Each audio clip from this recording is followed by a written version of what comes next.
Welcome to the Senior Rehab Podcast. The podcast for rehab clinicians that want to better serve older adults. And now, your host, Dustin Jones.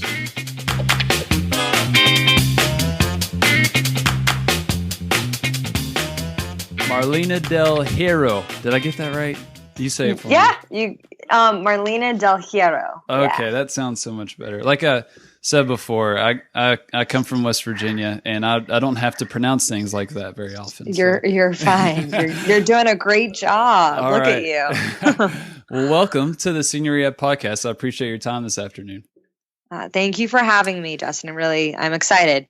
Yeah, I'm excited to talk with you because you are a trained gerontologist, and that is not normal. I feel like for someone to be to have an interest in that at such a young age. And so I'm very interested to hear your story, your background, and just your perspective on things. But you also work with a pretty awesome company called Seniorly that a lot of people need to check out. So let's start with tell me kind of the quick and dirty of your career up to this point.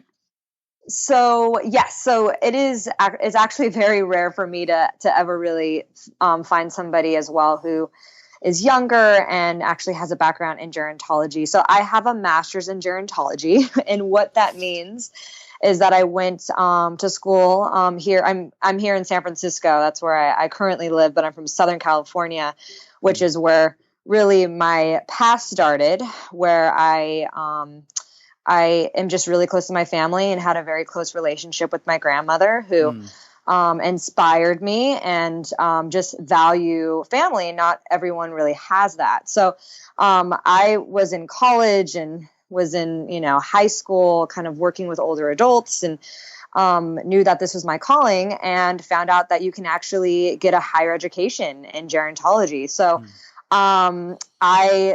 it was just my path. So, so I have a master's in gerontology, and while I was getting my master's, I was doing everything. So I was started as an intern at an independent community, and worked my way up and learned about marketing and sales and developing programs. I also was at an adult day health program, which was another thing that I did, and really saw the value of day programming. And then I wrote grants. So I was a part of the World Health. It's the Age-Friendly City project, where here in Northern California, Los Altos and Los Altos Hills, I was part of that project of helping make that by the World Health Organization an age-friendly city. So really did everything, and spent prior to coming to Seniorly, I spent a lot of time in assisted living communities. So again, kind of did everything from care management. I helped license a few communities under regulations in the state of California. I did, again, intake, admissions, did care plans, developed a respite program at the assisted living community, and found that there was a huge lack of the way that families and even healthcare professionals find options.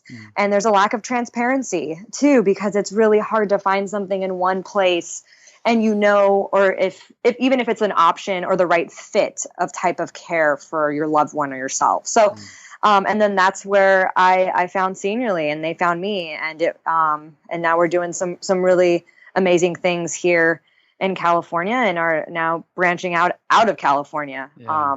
So it's been fun. Gosh, what have you not done, I guess, was the better question. When I should have started. That's incredible. So I've got several things I want to talk about based on your story. First, let's talk about your grandmother.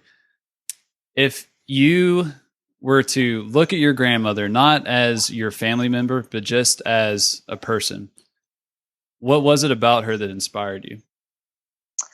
My grandmother was very selfless. My grandfather, had a very close relationship with him, But, he passed away, and my grandmother, I was in high school in college, still having a relationship with her. And, she took care of 8 children. It's incredible. And, she really supported all of her children, supported, her grandchildren there's 27 of us.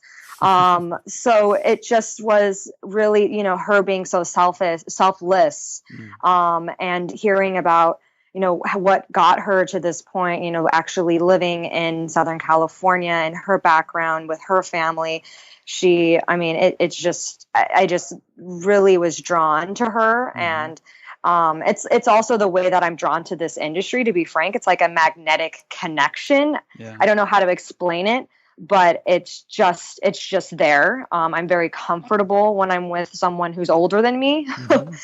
And I like to learn. I am just kind of an addict when it comes to getting as much information possible so that I can be the best person, be the better person of myself for the world. Almost. It kind of sounds crazy, but yeah. So I just, I think we had a lot of similarities, and ultimately, she's very just selfless, and, she lived a really long life, and she didn't have time to worry. She didn't have to do that anymore.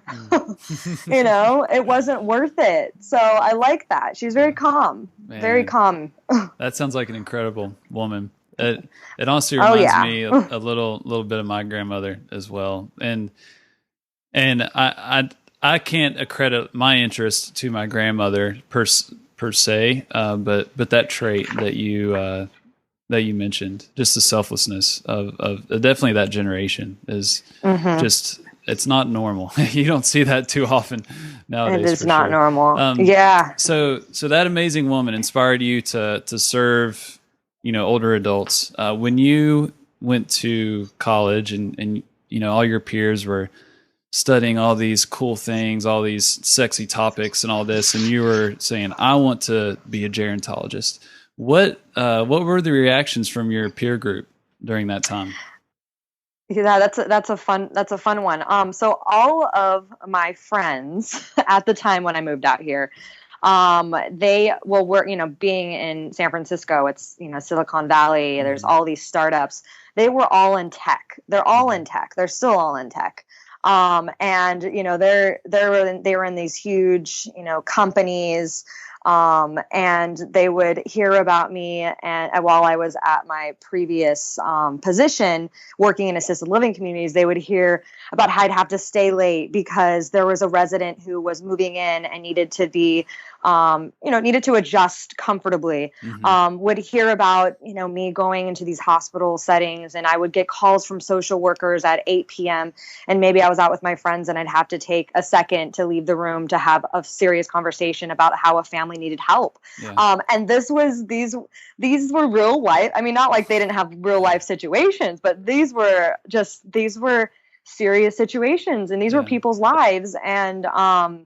And they saw that, and they, at some point, they were very interested in it. So they'd be like, how's everything going? Yeah, they're very interested in it. And they still are. I think it's something, I like to surround myself. I think, everyone, it's like the energy of the people that you surround yourself, that you hope that you become better, and you, and they brought a different perspective, right? Yeah. So when I could talk to them about my work and they would talk to me about their work, we had conversations where it was, what if we did this from their point of view? And it's almost even like our team here at Seniorly. Not everyone has had experience in the industry, and everyone's able to bring something different. And that's what we need, because if you have, you're surrounded with the same types of people and experts, it's just, how can we push it to a different limit, a different standard? Yeah. So that was what was actually fun for me when I was with my friends, or when I am with my friends and they hear me talking about my work. And again, it's, as you were saying, like, how often do you find somebody who has a master's in gerontology and who says, I want to work with older adults. I want to devote my career to healthcare or to just aging, right? How can we live better lives? Because it's not just, yes, when I had entered and looked at getting a master's in gerontology and studying this, it was really the micro perspective. It was about my initial experiences with my family, with one-on-one experiences at assisted living or adult day programming. Mm-hmm. But then you take it to another level and you see what's actually the opportunity, mm-hmm. and you think, what about my future? Yeah. Right? Like there's a lot of gaps right now. And this is what we need to start thinking about. And this is exactly where where I want to take it in my career, is not just about, yes, the current problem, and what can we do for that, but ultimately my parents' future, my future, my kids, my grandkids, my nieces, my nephews, and that's exciting, and that's what we need to work towards. So, yeah, exactly. I know I get a little. That's what happens when I'm with my friends. I start preaching, and they're like, "Look at this girl go!" So, yeah, that's amazing. And honestly, a lot of people listening right now will have that same sentiment. They're probably pumping their fists right now, just saying, "Say it, sister." I can hear them. I can hear them. But it is interesting to hear your experience with your peers, because a lot of us, as in the rehab professionals, when we show an interest in geriatrics, it's often viewed as that's where people go to die clinically. That's kind of the bottom rung on the ladder. And it's probably, I don't know the numbers on this, but I would imagine it's the least desirable population to work with. If I were to take my experience combined with, my peer group, I would say it's a pretty accurate statement. So it's cool to hear that you're more encouraged by your peer group. So I like that. So let's go to kind of the next step. So you're out, getting this experience, working in all these different facilities, all these different settings. Tell me some of the things that were most troubling to you. Let's see. So it's, again, the first thing is, family, no one's planning. So, I mean, it's just, no one wants to think about it. It's a hard thing to think about. And it's because that's how the industry started, right? Assisted livings were, skilled nursing homes. You hear that word, all that terminology all the time. And no one really wants to think about it. And it's scary and it could be sad. And because people are not looking towards the future, and even as something as simple as, what's your advanced directives, or, what if you weren't able, it's just a lot of different things that come up. And because you don't plan, people who look at assisted living, or any type of care service, a lot of times it's because there's an urgency. Something happened. Mom had a fall and broke her hip, or maybe, someone's getting forgetful, and then there's dementia involved, and you wait to the last minute before you really just consider what if, or what are the options out there. Yeah. And I always do say to families, and I do believe this, you have the freedom to fail, right? This is one of my mentors said when I was working at assisted living, because we would see folks who would then go through conservatorship, which meant that they did not, or maybe there was a family issue, and the person that they had wanted to designate as their power of attorney to make their decisions, it didn't work out. So there you get this conservatorship, and you see these older adults that are fighting, that are like, I'm not going into an assisted living, or I'm not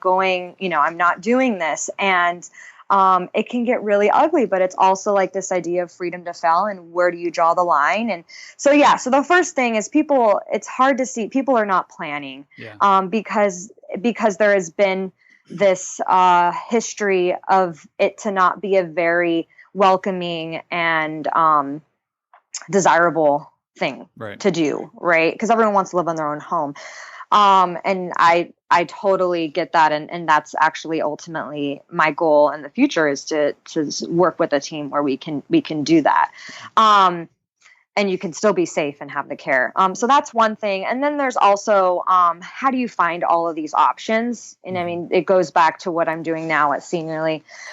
It's just the market is very fragmented, and it's very hyper local. So it's for these assisted living communities, a lot of it comes down to the administrators and the caregivers. So how do you portray that? How do you even find that type of option? So as a searcher for whatever need it is, again, anything, it could be adult day programming, in-home care options. It's just very difficult to find those types of options. And how do you start the process? So just that beginning step. So those two things are really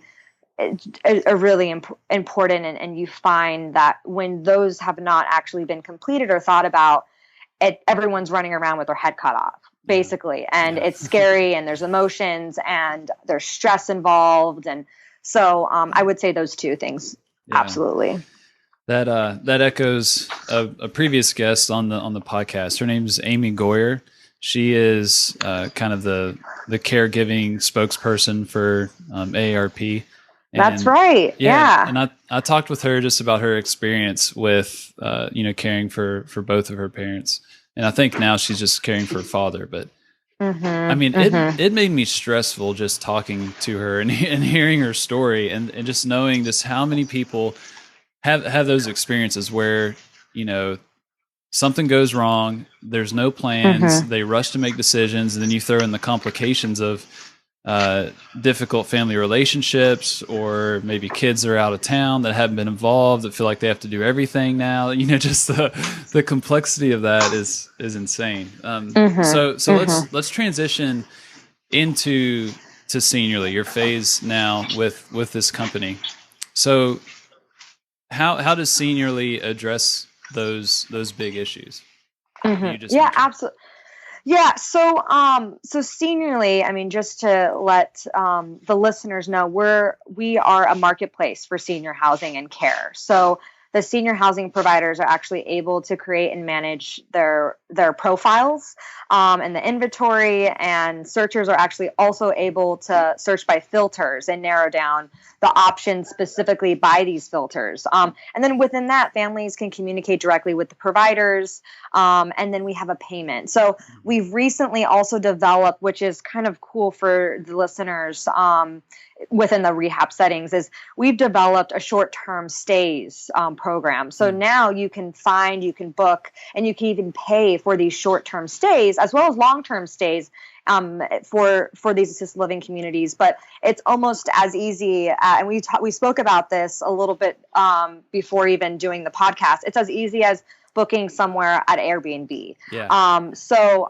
this has been really, we're actually the first platform where you're able to book and pay for short-term stays at assisted living communities. Yeah, so awesome. We've, developed this. It's all about, again, transparency. So you've heard that 1,000 times from me already, because it's so important. You want to know, how do you start this process? How do you narrow down to the options without wasting the family's time? And then also, the providers, the communities too. It's hard for them, because these are all private pay options.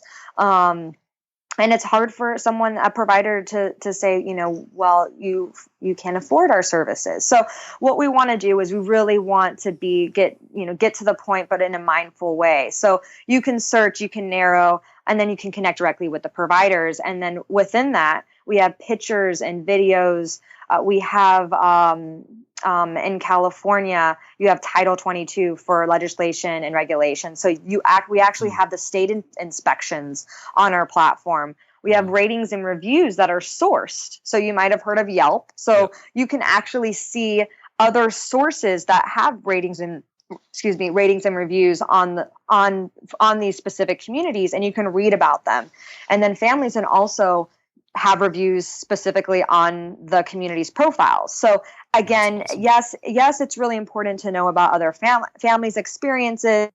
That's one way. But then you have the state regulations and what's going on in these communities on a legislation perspective. So we really want to, and we've also added in-home care agencies. So you can see in-home care agencies that are where someone may not be yet ready, or they need a few hours, 4 hours, 2 hours during the day while their caregiver needs to go do a workout or go to yoga class or just get out of the house for their own respite. Right. You can also see these types of in-home care agencies, because that also is a type of respite for caregivers. Right. And while their loved one is still getting good quality support and care at home. That's amazing. I'm really excited about this.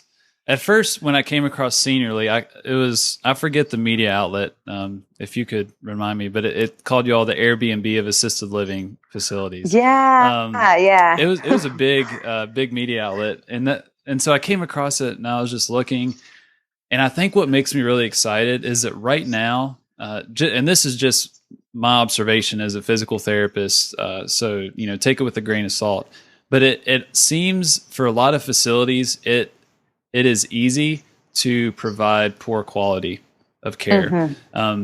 There's still ways to get around it. There's still ways to cut corners or not provide high quality treatment or high quality facilities or food or whatever it is, because a lot of the people can't complain about it or don't think to complain. And so something like this that brings that transparency to where, the profitability of your business is based on the experience of that customer, which, I can go on any restaurant that I look up in Lexington, Kentucky right now. And if I see a poor review, it's done. I go on to the next one that has 4.6 stars or whatever. I don't see that with assisted living facilities or skilled nursing facilities yet. And that's what I love. You all are filling that void to bring transparency. So just to make it easier for the consumer. So I'm excited. Yeah.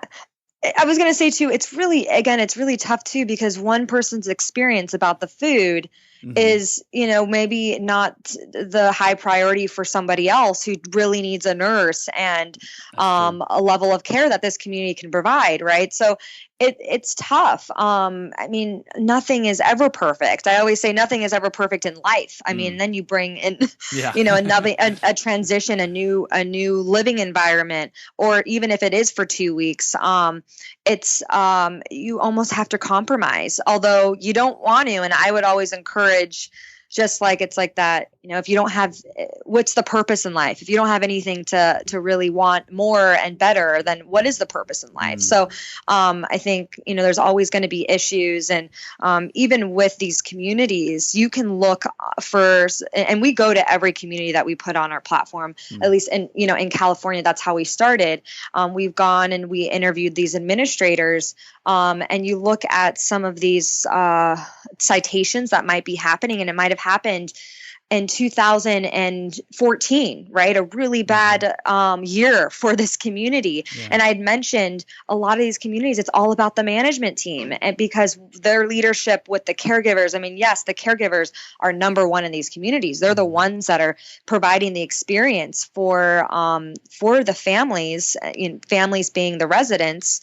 And you can have one bad year, and then you see that, and it doesn't go away on the website, on their community care licensing website, and it just can ruin the idea of I don't want to look at that place. So we try to do a lot of education on that on Seniorly. So we have a lot of blog writing. I know you, Dustin, you had wrote an article on Seniorly, and bring in different experts, because it's really important, again, to plan and to read and to know about what to look for as you're starting this process.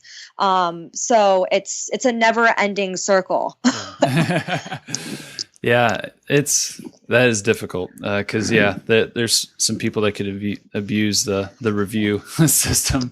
and not yeah. very And then accurate. you can even think of it too, even for short term. And we follow up with families, especially with our short term respite stay. We're following up, before, after. I mean, and actually during the actual stay, because there's some communities that do short term respite really well, and this helps a lot and you're looking at respite stays. Somebody who maybe it's a caregiver respite, right? Maybe a caregiver is going to surgery and their loved one, or going on vacation and their loved one would need, a supportive environment for 2 weeks, 7 days to 30 days.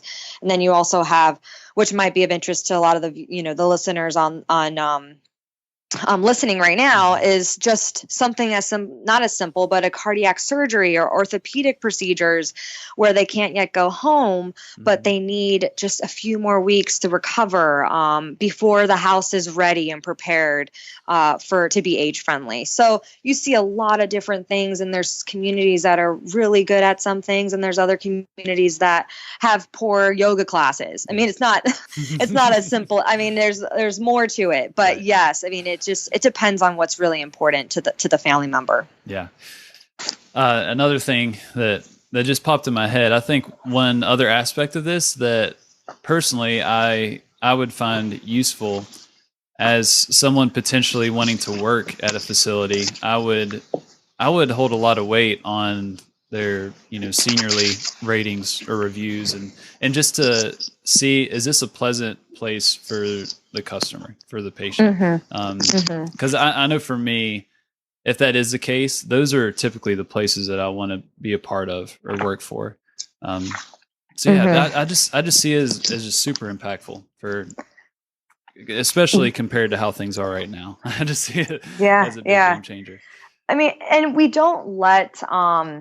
we haven't let everyone sign up on Seniorly. I mean, we actually, when we're working with families directly, we are able to see the entire market, but on Seniorly, we have not, without going through the proper vetting that we do. That's how you're able to get your profile and your community visible on the Seniorly platform, is when you have to go through specific criteria and vetting that we have for these providers. And it takes time. It's not it's not a 24-hour type of process. So and it's just experience too. It's by the individual experience, and sometimes it's not. Because then you start hearing about more things, and then even in the community, I mean, we work a lot with social workers, even physicians, case managers, hospitals, and caregiver advocacy groups. And it's really important for us to hear their experiences with the communities. It's just, we have to know what's going on in all different parties. And as I mentioned, it's a very hyper local industry. And so, we want to continue to keep that local approach. And a lot of folks who have profiles or communities on our platform do not have any website at all. Wow. So you're not able to find any of these communities unless you're on Seniorly, or it's a word of mouth, right? It's a friend or someone who had another experience at this community. So that's another reason why we have Seniorly, or one of our missions is to connect with these local communities that are great and no one knows about them. They're little gems out there. So yeah, I can think of a lot of those around my neck of the woods in central and eastern Kentucky, West Virginia. That would be the case. Well, we'll be calling you. You better make sure you give us the list. Okay, I got some names. Great. So the people that listen to this is, it's a lot of PTs, OTs, speech therapists, people in administration, people that don't treat, they're strictly, managing buildings and different facilities. Based on your experience at Seniorly and all the different places that you've worked, I feel like you have a very great perspective on that customer experience, on what we need to do or what we can do just to make it as awesome of an experience as possible. I would love to know, if you're speaking to this audience, what are just a couple things that you feel like are absolutely essential to creating a great experience for, for the people that we serve? That's a big question, but you can answer it however you wish. Well, the first thing that pops up in my head is to listen. You have to give the family some time to vent out. And families really are, they're easily, if you're referred by somebody, and especially if a doctor, right? Someone who's saying you need to call seniorly, they're going to right away trust that someone who they have trusts you. Yeah. So I always, really have a thorough, it's almost like doing an intake assessment, and listen what's going on. And there's a lot more than the current situation, what happened there's a lot more than the current situation to know what the past is important. So listening would be really important, obviously, to have that. And to be confident. Yeah. These families really are, I know it's hard. When I first started, you don't want to tell somebody what to do. You want them to make the decision on their own. But there comes to a point too, by experience, you have to really be confident in your expertise. Because this family or, whoever your client is scared and is overwhelmed, and they, need somebody to listen to them. And then they need somebody to really help them in a way where they are figuring out and knowing that they're making this decision, but be confident in what you're saying. Because they're just needing help.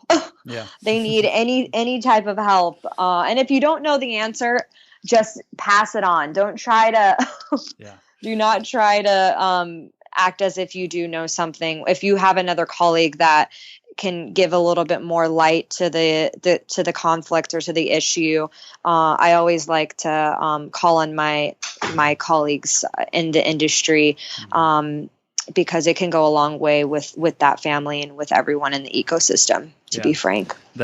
And honestly, that is the truth. And because so many people's experiences have been so terrible.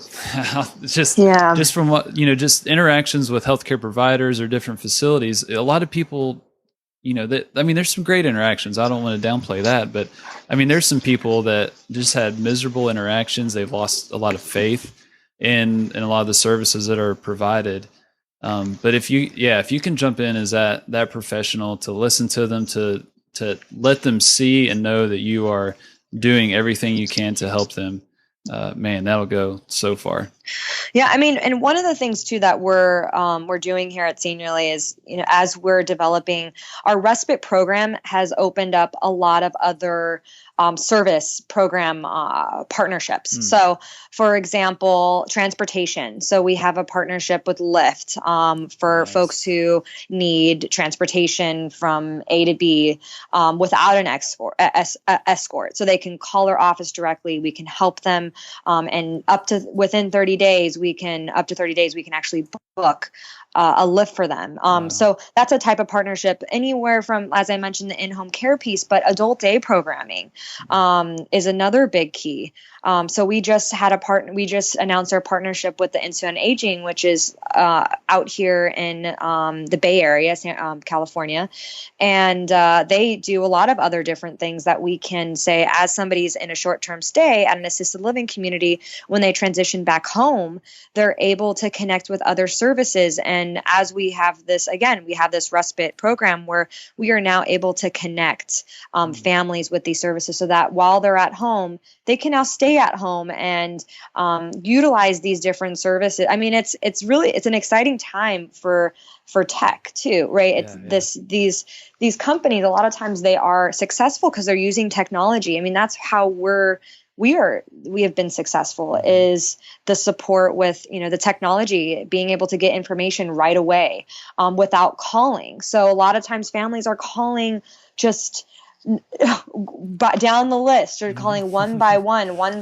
And within the short-term respite, that's exactly what's happening. It's like, I need a short-term stays. who's going to do it. And they're calling every hundreds, 10, just so many properties to say, hey, do you do respite? So, and it's just not efficient. Yeah. So creating these efficiencies with transparency, not with transparency, but creating efficiency with technology is really the way that we need to think. And especially as we, have these respites. And again, respite can be it's very broad. So it's not just an assisted living. It's a few hours here and there. It's adult day programming. It's ordering a food delivery service because I can't be at home right now for my mom because I need to work late. So who's going to provide a meal for her? So thinking outside of the box is fun.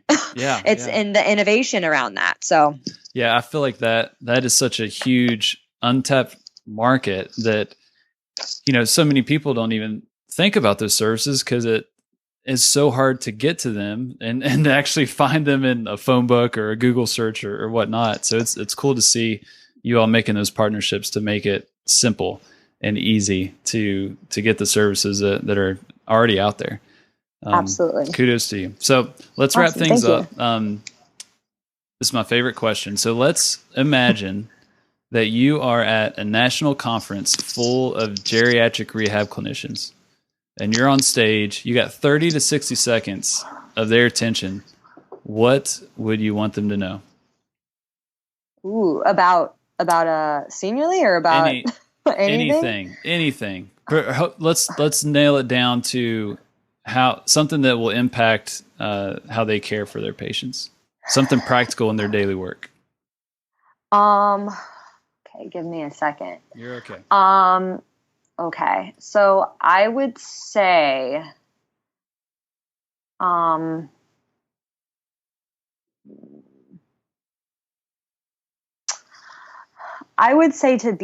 to really be open to other types of new companies, services,